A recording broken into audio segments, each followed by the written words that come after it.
Hey guys, just wanted to drop in your inbox to talk about data visualization. I know that's a really fancy term for graphics that we put on the screen, the small screen, the social screen, whatever. But let's jump to it because there have been a lot of numbers floating around. Sometimes they look good, sometimes they don't look so good. We know that news consumers really want them, but they don't want a data dump, so be super careful about that.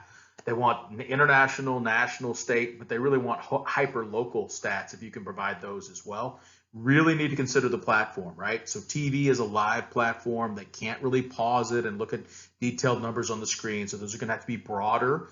Your app, yeah, numbers are still good there. But again, it's a small screen. Generally, people are looking on their phones, so they can't see a lot of different numbers on the screen at the same time. And then, of course, your website, that is the clearinghouse for a lot of the numbers where you can go in depth and really nerdy with what people are looking at. Here's some examples. The two on the left are TV examples. The one on the right is pulled from social. The reason I have it this way, remember, a lot of people are first looking at numbers in the social space, and those are really good numbers they're seeing there. And then when they come to the TV side and see a state of Texas like that with no numbers on it, it's like, just really let's consider why we're even putting counties up there if we can't put detailed numbers on there. But I love the example from Springfield where the very first thing in their 10 o'clock news is talking about the new numbers that they're looking at, and they're jumping right into them. I'm going to show you a video and be really quiet. The examples that you see will show you what it looks like to put them on TV with the whole state of Tennessee, with 3 states, with the DMA in a pretty good way. And then you're going to see an example for putting the numbers over top of video. And then you're going to see some data visualization when the data is the story, an actual package or part of a package.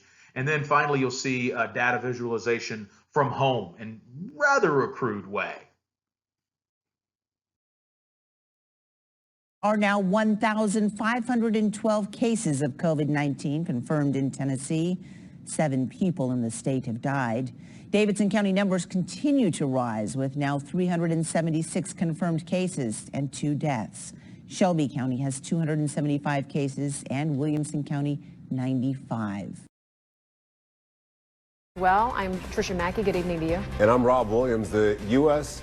has now overtaken China and has the most coronavirus cases of anywhere in the world. Here's an update on local cases. Right now, Ohio has 867.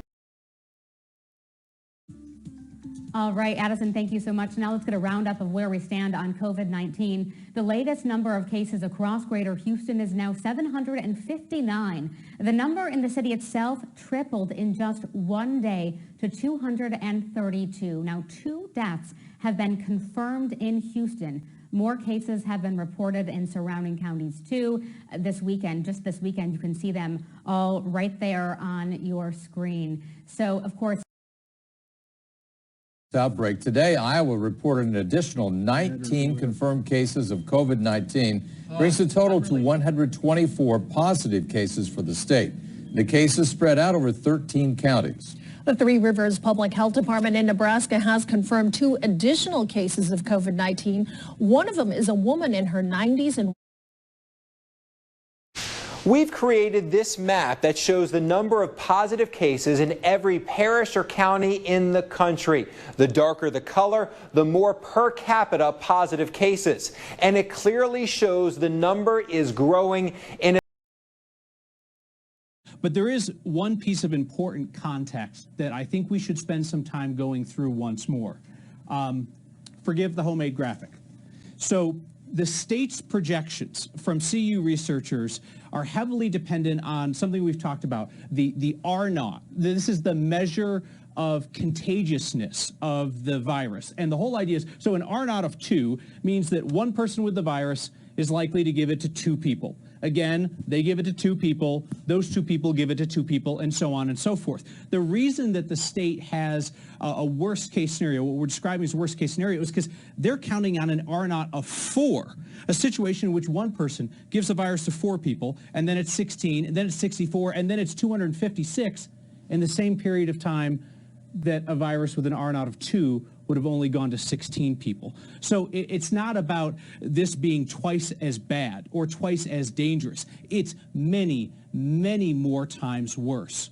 So that's what we're talking about when we say the state's looking at a worst case scenario. That anchor showing the numbers from his home I thought was pretty cool. Let's move on to infographics in the social media space. We talked about this in a previous quick hit, but you can see these are really, really effective, but you just have to make them pretty simple so that people can grab them quickly in the social space. Now, what about your website? So this is, I've got the links at the bottom of the screen here. This is coming from www.worldmeters.info, and it'll show you a lot of different information from countries all over the world, and then you can dive into the USA and do it state by state. It can be very, very interesting to look at it that way for news consumers. This is from a website we just put up, public.tableau.com, and it's a profile that somebody's put up there. You can see I put my screen in motion. Not only can you get data by state in terms of mobility and how many people are still getting around when they should or shouldn't, but you can do it by county. So this is the county where I live in Travis County, and it actually gives you that kind of detailed information on mobility. This is from covid19.healthdata.org, and this is explaining how all the resources that there are available by the United States, but also state by state, and exactly how many hospital beds are available, how many, what they think the peak use is going to be in each state, and then how that matches up. They also give you a deaths, it's a little morbid, but deaths by day and what they expect the peak on that to be also. So again, all this kind of detailed information really needs to go to your website, but can be something that people find great value in. And we can point to it on television and bring them back to our smaller screens, if you will, in terms of what they're looking at when they're at their computer, what they're looking at when they're on their phone. We hope you find these quick hitter videos really important and interesting. If you have ideas for a future one, send them to me at bill@smithgeiger.com. For now, thanks for watching this one, and have a great day.